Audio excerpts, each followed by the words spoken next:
Good evening and welcome again to the Mesa City Council meeting for January the 8th of 2024.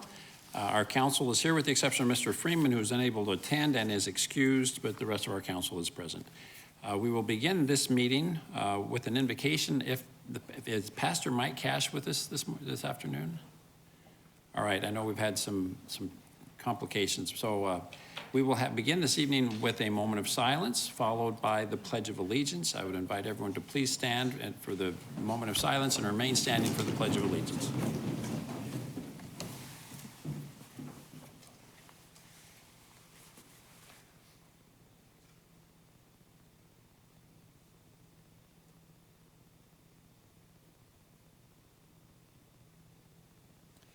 Thank you. Please join me in the Pledge of Allegiance.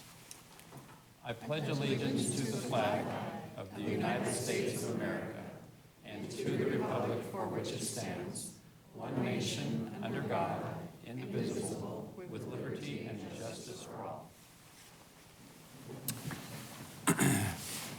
Thank you. We have two proclamations on the awards and recognitions agenda this evening. The first proclamation this evening is to recognize January as FAFSA Awareness Month. We'll explain what FAFSA is if you're confused. The Mesa Education and Workforce Roundtable works to advance Mesa's education and workforce goals and recognizes that students who complete the free application for student aid, also known as FAFSA, are more likely to attend and afford college. Here to tell us more is Mesa's Education and Workforce Administrator, Sarah Toller. Thank you, Mayor and Council. Thank you to the leadership of Councilmember Spilsbury and Vice Mayor Heredia as chair and co-chair. Mesa Education and Workforce Development Roundtable has prioritized work around educational attainment and moving the needle on the Achieve 60 AZ initiative in Mesa. Through this work, FAFSA completion has risen to the top as an area of both improvement and opportunity. We know that FAFSA completion is one of the best predictors of post-secondary enrollment and persistence. Students who complete the FAFSA are 84% more likely to enroll in post-secondary education.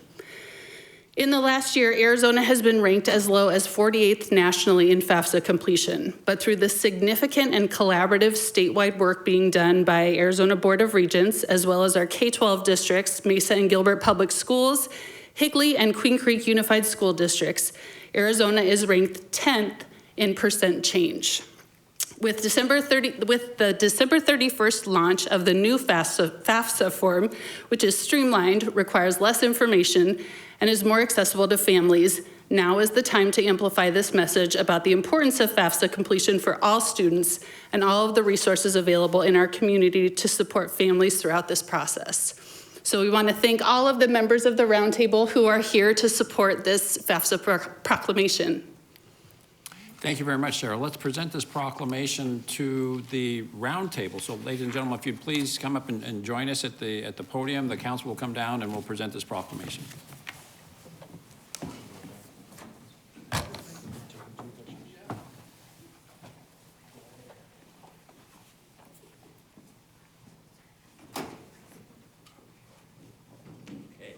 Stand right here in the middle and let's all crowd around and I'll pass this over.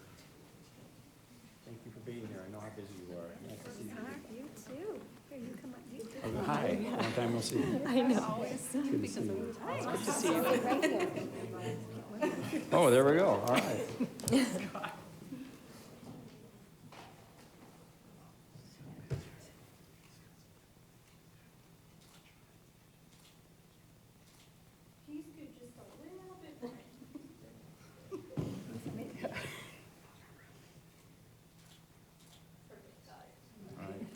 Thank you. Will you find a spot for that? I will. All right. Thank you. Good to see you. Thank you.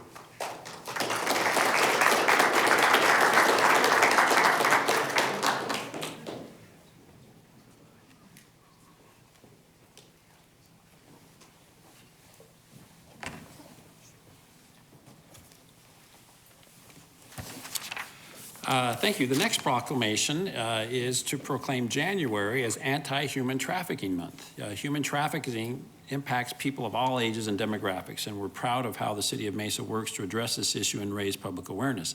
Now I'd like to hand this part of the agenda and this proclamation over to Councilmember Spilsbury. All right, well, I am honored to be able to present this proclamation in our city tonight. This is so important that we're joining with a huge coalition of cities across the valley. Human trafficking is a global plague that impacts millions of people each year, including tens of thousands of Americans.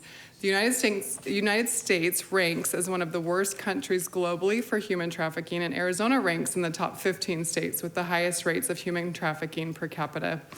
Human trafficking impacts people across all demographics and ages, including teenagers and children.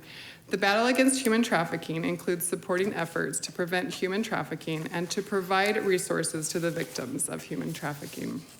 The City of Mesa joins schools, churches, nonprofit organizations, law enforcement, federal and state coalitions, and the NotInOurCity.org movement in our commitment to increase public awareness of the human trafficking epidemic that impacts our community, state, our nation, and our world. We have some special guests here tonight to speak about this, and I want to first invite Sergeant Lee and Lieutenant Russell, who are part of our HEAT unit, which is Human Exploitation and Trafficking Unit for the City of Mesa, to come up and to talk about the efforts that our city has been doing. And then we will have former recovering Gilbert Council member Scott September, who will also come up to say a few words. Good afternoon, everyone, council members, mayor, city manager, distinguished guests and friends. 1 year ago, the City of Mesa made a bold statement by designating January as Human Trafficking Awareness Month. Today, we acknowledge the progress we've made while reaffirming our unwavering commitment to fighting human trafficking. I stand before you today not just as a sergeant of the Mesa Police Department's Human Trafficking Unit, but as a father, a neighbor, and a former resident of this great city. I'm truly honored to be asked to once again speak as a representative for the City of Mesa Police Department. Human trafficking is not a distant tragedy. It's a pervasive threat lurking in our very streets, our hotels, and even our homes. Consider this, in 2017, Arizona held the alarming distinction of having the third highest rate of human trafficking in the nation. However, thanks to the dedicated efforts of law enforcement, those numbers have significantly declined. Arizona now stands at just 13th nationally in reported cases to the National Human Trafficking Hotline. While quantifying the crime remains challenging, even conservative estimates reveal the magnitude. 651 tips within our state, translating into 217 confirmed cases and 337 identified victims. And that's just in 2023 alone. But these figures merely represent the tip of the iceberg. Countless others endure the suffering of silence, trapped in the webs of exploitation and control. These scars of trafficking are profound, extending far beyond physical wounds. They are the scars of stolen innocence, shattered trust, and a future brutality ripped away. Human trafficking doesn't segregate, like we just talked about in the proclamation, and knows no social boundaries. We recover victims and apprehend perpetrators from diverse backgrounds, regardless of race, gender, socioeconomic status, or geographic origin. There's also a big need for collaboration. While law enforcement plays a vital role, combating this evil requires a comprehensive approach. We rely on strong partnerships with federal agencies, other law enforcement entities, and dedicated non-governmental organizations. Here in Mesa, our HEAT unit, though small with only 2 detectives, 1 civilian investigator, and 1 federal agent, has demonstrated remarkable efficiency. Last year, they launched 16 successful operations targeting human sex traffickers, exploiting both adults and children, resulting in 87 arrests. These were not faceless strangers. They were our daughters, sisters, neighbors, friends, individuals that you might encounter at the park or grocery store. We are truly blessed to have the City Council's continuous support, particularly evidenced by this year's proclamation. However, our journey is far from over. To the community, I urge each of you to become a guardian in this fight. Educate yourself, your families, your neighbors. Learn the signs of trafficking. If you see something, say something. Together we can make Mesa a city where traffickers fear to live, where survivors find healing and every individual knows they are safe, valued, and free. Thank you for your time. Thank you. I'll talk briefly also about our organized crime section, which also has our SIS squad, which targets illicit massage businesses here, is which many of you know also has a strong component of human trafficking associated with it also. In the last 3 years, we've seen a significant reduction of that activity in Mesa, which when we started, we had over 70 identified, and at last count, we were down below 35. So we continue to have success, primarily focusing on tactics. I'll say we stole a page out of the playbook of code compliance. I know a guy that used to work over there. And we're working with property owners now to get the businesses evicted and moved out of Mesa also. So we have really a twofold approach, or a two-prong approach in organized crime, both with HEAT and with our SIS squad. Thank you.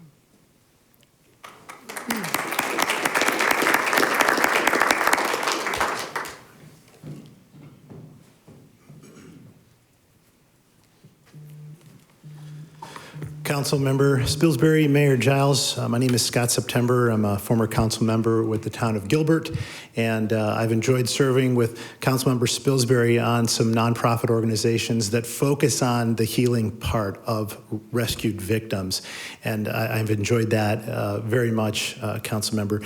I just want to thank the council and staff, especially the HEAT organization, for their collaboration with other jurisdictions around them. Like they said, this is not something that just happens within a city's boundaries. And their collaboration with other jurisdictions, with the FBI, with other task forces is integral in stopping this. We're just getting started. This will end. And I'm excited to be a part of it. I just want to encourage everybody to go online, go to notinourcity.org, sign up, take the pledge and say not in our city, and learn more about our Night of Hope event that's coming up February 18th. It's going to be at the Grand Canyon University. It's going to be a really amazing event and a show of unity for all of us. There's so many things that divide us today. This is something that we can all get behind together. I'd like to introduce here a couple of pastors here in Mesa that would like to say a word or two. Thank you, Scott. Mr. Mayor, City Council, pleasure to stand before you this evening. I certainly want to affirm what Scott has said, and as a pastor right here in the community, I would be remiss to not add my invitation for you to join us in our Not in Our City event at Grand Canyon University. We're expecting well over 100 churches to participate in collaboration, and somewhere in the neighborhood of 2,000 to 3,000 people attending. And we're expecting to amplify the voices of victims in our community and across our state who feel oftentimes unseen, unheard, and without any sense of hope for the future. So our upcoming event, A Night of Hope, is based on that. Thank you, Pastor Chris and Scott. My name is Pastor Tim Allman from Christ Greenfield. Campuses in both Gilbert and in East Mesa, as well as a pastor at La Mesa Ministries, which has been doing a lot over the years to care for the least, the lost, the hurting, the marginalized, especially those that are walking through the experience of sex trafficking. We stand behind this proclamation, are grateful to partner with you as churches here in the East Valley. Again, Night of Hope coming up here in February. Warmly invite everyone to come to that. And a final word, I know tomorrow in Gilbert, we're having the same proclamation that's taking place. So thank you for your partnership in eradicating sex trafficking. Well, thanks again for everyone who's been involved in getting us to this point, and we certainly support your efforts. We appreciate what's going on with our police department and the enforcement efforts there. Let's convene in front of the podium and present this proclamation, and again, express our appreciation to everyone who's helping to raise awareness on this very important topic.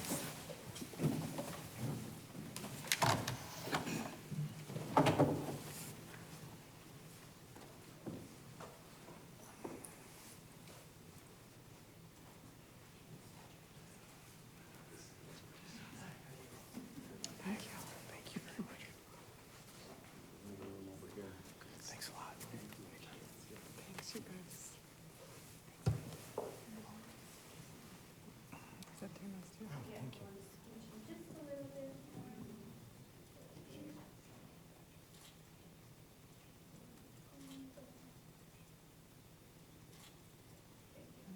Thank you very much, Councilmember. Oh, yeah? Thank you so much. Yeah, absolutely. Thank you. Thank you. Good to see you. Good to see you. Good to see you. How you been? Good.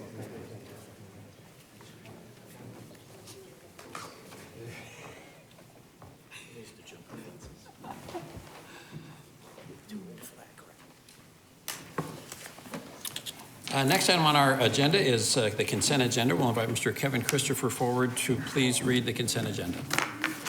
Thanks again to everyone who was here for those proclamations.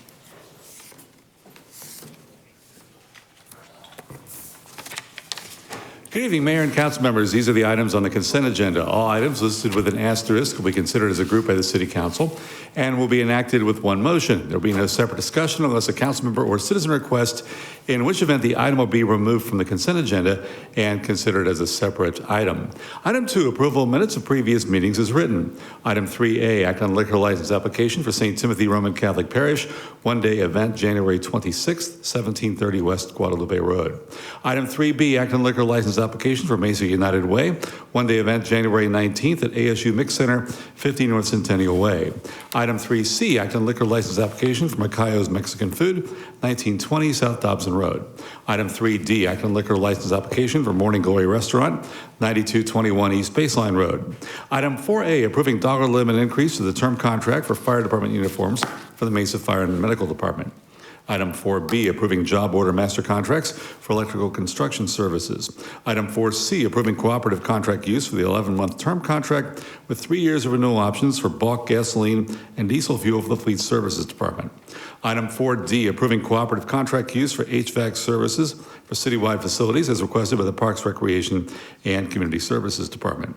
Item 4E, approving 3-year term contract with 2 years of renewal options for tree pruning, removal, and other related services for the Parks, Recreation, and Community Facilities Department. Item 4F, approving 3-year term contract with 2 years of renewal options for water meters, registers, equipment, and parts for the Water Resources Department. Item 4G, approving 3-year term contract with 3 years of renewal options for carbon replacement and aeration basin towers for the Water Resources Department. Item 4H, approving 3-year term contract with 2 years of renewal options for original equipment manufacturer Cummins Generator Diagnostic, Maintenance, and Repair Services for the Water Resources Department. Item 4I, approving 3-year term contract with 2 years of renewal options for trench shoring safety equipment and rental services for the Water Resources and Energy Resources Departments. Item 5A, approving resolution to enter into an intergovernmental agreement with Mesa Unified School District for surveillance system emergency access. Item 5B, approving resolution to enter into an intergovernmental agreement with the Arizona Department of Revenue for the uniform administration of the city's transaction privilege tax, use tax, severance tax, jet fuel excise and use tax, and rental occupancy taxes imposed by the state or the city of Mesa. Item 5C, approving resolution to enter into an intergovernmental agreement with the Salt River Pima Maricopa Indian Community to continue providing mutual enforcement aid. Item 5D, approving resolution extinguishing a public utilities and facilities easement at 409 South Country Club Drive to allow for construction of a new self-storage facility. Item 6A, introduction of ordinance for zoning case 22-54 for property located south of Thomas Road and on the east and west sides of Val Vista Drive. This is a rezone of the planned area development overlay and site plan review to correct an ordinance map and allow a mix of single residence, multiple residence, and commercial development at Agritainment District at Pioneer Crossing.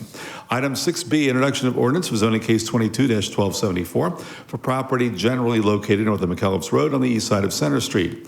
A rezone of the planned area development overlay to allow for single residence development.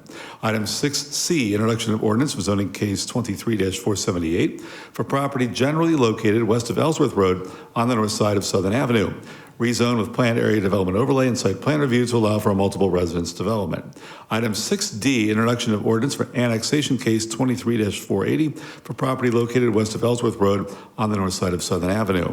Item 7A, introduction of ordinance amending section 11-31-34A of the Mesa zoning ordinance, which includes modifying the spacing requirements between medical marijuana dispensaries and dual license facilities. Item 8A, approving subdivision plat, Mountain Vista Marketplace Parcel E for property generally located west of Sigma Butte Road and south of Southern Avenue. Item 8B, approving subdivision plat Elliott Tech Center Phase 2 for property located north of Elliott Road and west of Signal Butte Road. Item 8C, approving subdivision plat, the confluence at Mesa Gateway for property located north of Ray Road and west of Ellsworth Road. And item 9A, approving bingo application for Bouncing Balls Bingo Club, 8700 East University Drive. Mayor and council members, these are the items on the consent agenda. Thank you, Mr. Christopher. Ms. Mosley, do we have any requests to speak on an item on the consent agenda? No requests were received, Mayor. Thank you very much. I see we have a motion made by Councilmember Spilsbury, seconded by motion made by Councilmember Summers, seconded by Councilmember Spilsbury. Please vote. The voting is unanimous with Mr. Freeman absent, approving the consent agenda. Next item on our agenda is item 10. This is the city's annual comprehensive financial report and single audit report. Ms. Mosley, do we have any requests from the public to speak on this item? No request, Mayor. All right, thank you. We'll proceed then with a presentation by Irma Ashworth, our finance director, along with our auditor, Ms. Dietrich. Ladies. Yes, thank you. Good evening. Irma Ashworth, finance director, and with me is Jean Dietrich. She's the partner with Clifton Larson Allen.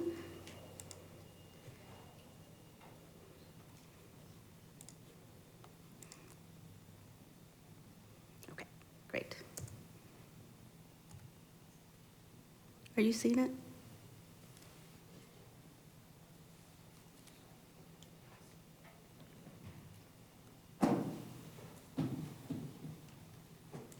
I see it on the computer. There we go.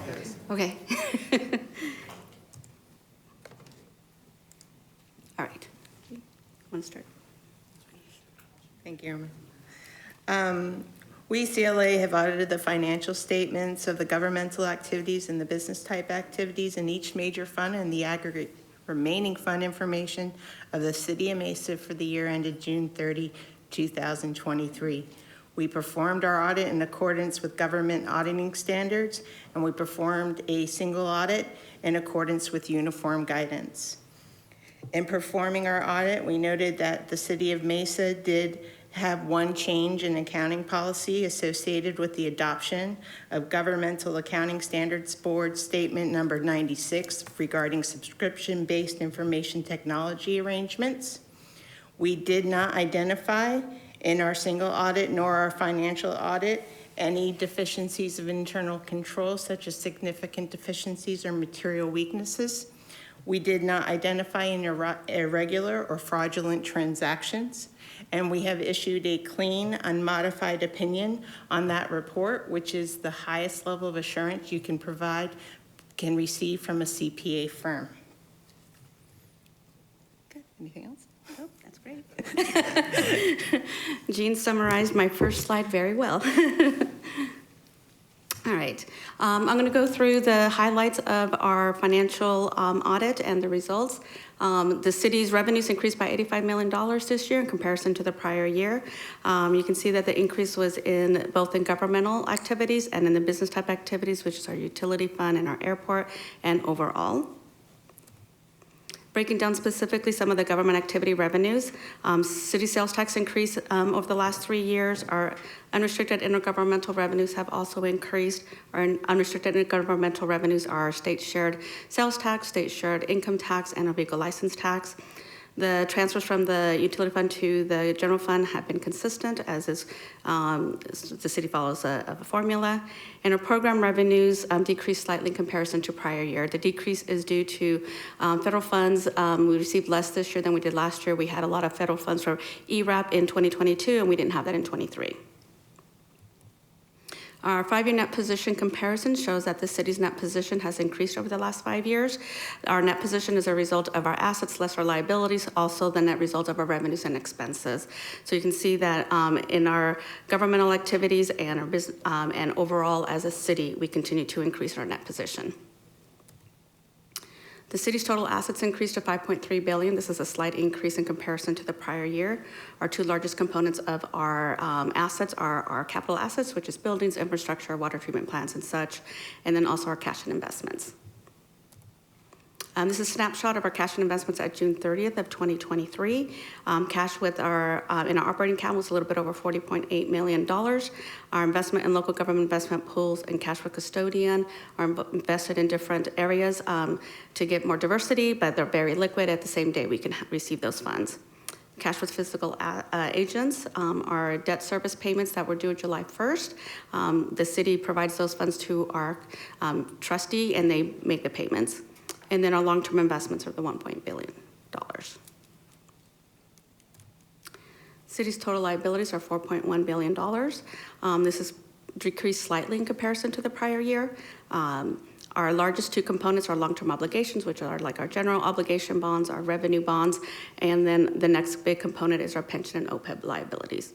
The next two slides will provide a little bit more detail in our long-term obligations and also in our liabilities, pension and OPEB. Our long-term obligations decreased slightly. Both the general obligation bonds decreased. Those are paid and backed by the city's secondary property tax. Our highway user revenue bonds are backed by our highway user revenues. And both the utility revenue bonds and obligations are repaid through rates. You'll notice that the revenue bonds decrease, but the obligations increase, and that's just the city's shifted on how they are issuing the revenues, utility revenue obligations. And then the excise tax obligations also decreased. Our pension and OPEB unfunded liability, this increased for our pension, but decreased for the city's OPEB plan. ASRS pension and PSPRS fire pension, police pension, and police OPEB all increased in comparison to the prior year, and the city's OPEB plan decreased. Our unfunded liability is actuarially determined. We receive an actuarial study from actuaries every year. The changes in our liabilities are based on those changes and assumptions that they have and how long someone will live and healthcare costs and other factors. Any questions? Council, any questions for these ladies? I know we got this presentation in a more detailed form at our study session a week or so ago, and we had a good discussion then. But thank you for coming back and sharing kind of the highlights of this. Mayor? Yes, Mr. Brady. Can I just take this opportunity to express my appreciation to Irma and her staff? We get this report today, but this is really a year-round process for them.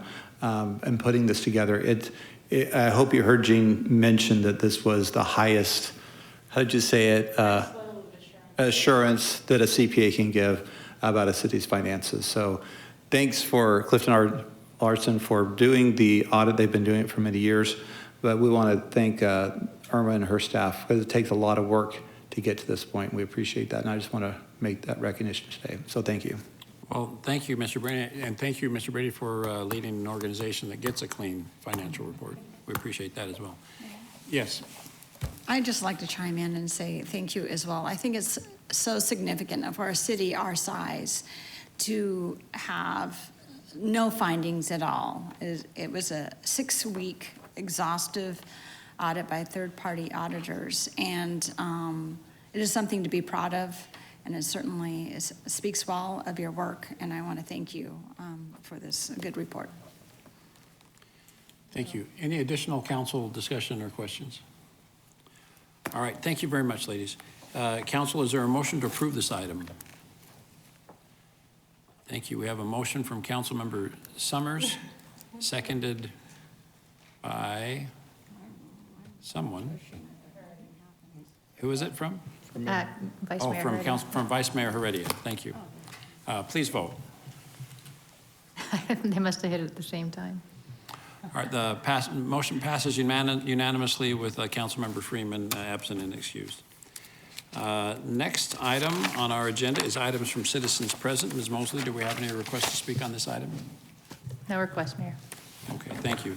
That then concludes our agenda for this meeting. Is there a motion to adjourn? Thank you, Mr. Summers and Ms. Spilsbury. All in favor, please say aye. Aye. Thank you. We are adjourned.